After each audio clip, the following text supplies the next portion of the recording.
Thibaut de Longeville, cineast și creator vizual recunoscut pe scena culturală internațională, a ajuns la București pentru un moment special, prezentarea celei mai noi serii de documentare pe care a realizat-o pentru cea mai renumită platformă culturală europeană. Cunoscut pentru modul în care explorează fenomene artistice și sociale prin imagini puternice și povești autentice, Longeville aduce în fața publicului român un proiect care reunește perspectiva sa unică asupra culturii contemporane. DJ Mehdi, Made in France. Une série documentaire à voir sur la plateforme arte.tv. I am very excited to be here. It's my very first time in Romania. And why are you here? It is a big purpose, I know. Yes, I am here presenting my documentary series, which is called DJ Mehdi, Made in France.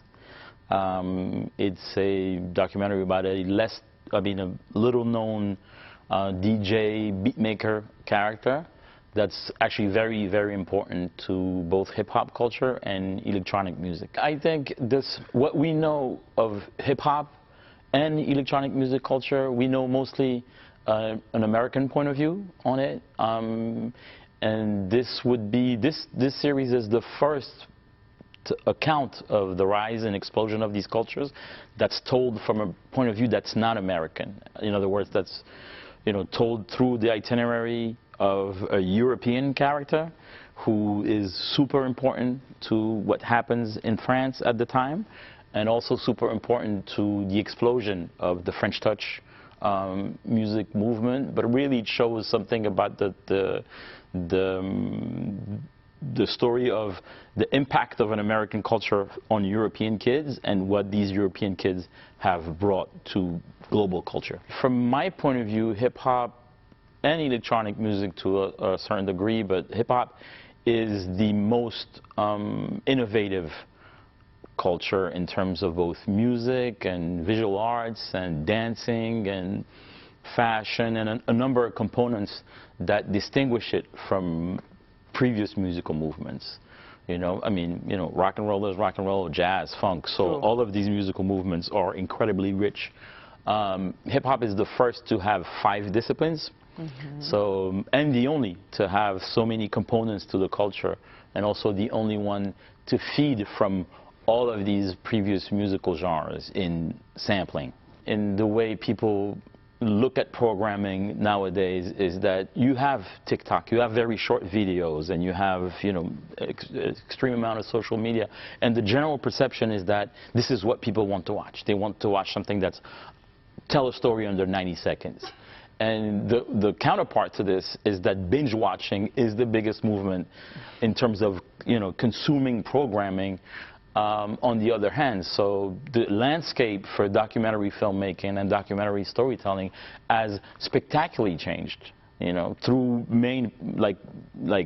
big, very known Netflix, Amazon platforms, and also through platforms such as arte.tv, which is an alternative to these programs and also boasts the same success rate. In other words, it shows that people have short attention span when it comes to current events, but if the subject matter is interesting to them and if the story is well told, then then an hour is not sufficient for a subject matter. But do we still have audience for this?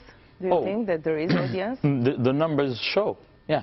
For this particular series, my DJ Mehdi series, it's been a tremendous success. It's a huge success in every country that it's been showed. So I'm super happy now that it's now available in Romania. And it's interesting because it's the story of someone that's not known. So it's not the pop culture story of Lady Gaga or Beyonce or someone like that. It's the story of someone you don't know. So there's a challenge there in convincing people that it's interesting to watch. But so far, anyone who's watched it went through the entire series, as the feedback has been phenomenal. You might not know who DJ Mehdi is, but Drake knows who DJ Mehdi is, and so Drake posted about the series, and Katy Perry posted about the series, which is it's revealing of that same notion, as in if the content is authentic and it's told in an authentic way and it's relatable, from a universal point of view, then there's no reason why people wouldn't watch it over some dumb reality show current TV program. I love telling a story in 90 seconds. It's an exercise that did not exist. That was one times, of the questions. Yes, if you love to tell stories, short stories. Yeah. The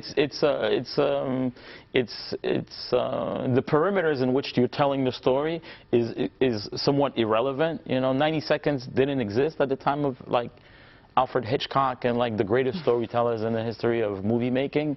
And that's interesting, presents a challenge in which I have to get your attention in very little time and make you laugh. And it's hard to make someone laugh, cry, or like fall in love within 90 seconds. Arte is the one and only European platform. And the program, and it's a network that's known for the high quality of its standards of programming, and also from having a different point of view overall on history, current events. So for me, if you're in Romania, that's your best choice in terms of seeing not just being the subject of like, this is what America wants to push on you, Great programs come from, the Netflix or Amazon or Disney, but Arte is truly the home for an alternative to this that's not less in quality. It's actually in many ways higher in quality, but just offers a variety of point of views. And it's probably, if you look at anywhere in Europe, but if you look at Romania, it's probably the only network or platform that will welcome stories also coming from Romania. This time to be a storyteller is really exciting, and again, that's what inspires me, because it's easy to actually, it's a lot easier to create a film than what you would perceive as a fan. If you watch movies, you probably like, oh my God, I'll never be able to do this. And so for young filmmakers, the tools have changed. The playing field has changed, and you could actually make a mark, and a strong mark, being entirely independent. And in my very humble way, I'm a strong example of that. Every one of my movies has been produced independently, and I've been lucky enough to have great success and international exposure.